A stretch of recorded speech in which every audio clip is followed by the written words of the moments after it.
United States military has begun strikes against Al-Qaeda terrorist training camps and military installations of the Taliban regime. د 2001 کال وروستیو میاشتو وروسته کله چې په افغانستان کې د امریکا په مشرۍ پوځي حضور پیل شو، د CIA لخوا د ځانګړو محلي قطعاتو د جوړولو لړۍ هم پیل شوه. د همدې چوکاټ په ترڅ کې CIA په خوست کې د کمپاین یا د خوست ولایتي ځواک بنسټ هم کېښود چې موخه یې په ځانګړي ډول د خوست، پکتیا او پکتیکا په سرحدي سیمو کې د استخباراتي او عملیاتي ماموریتونو ترسره کول و. دا ځواک د محلي کسانو څخه جوړ شوی و، خو تمویل، روزنه او ستراتیژیک لارښوونه یې په مستقیم ډول د امریکا استخباراتي ادارو کوله.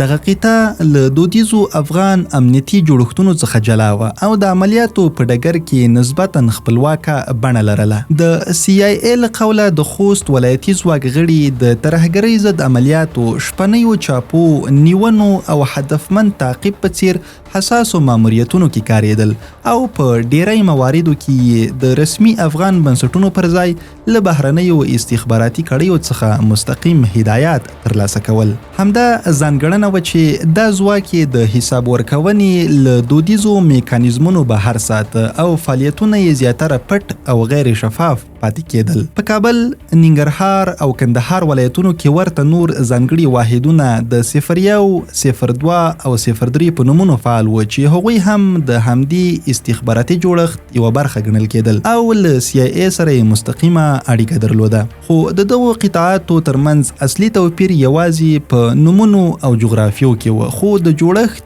ماموریت او قومندې له پلوه ټول د یوې واحدې استخباراتي ستراتیژۍ لاندې فعالیت کاوه. When we travelled up to a post on the Afghan side of the frontier, we discovered it was guarded by a militia called the Coast Protection Force, or KPF. Intelligence sources have told us that they are funded, trained and run by the CIA.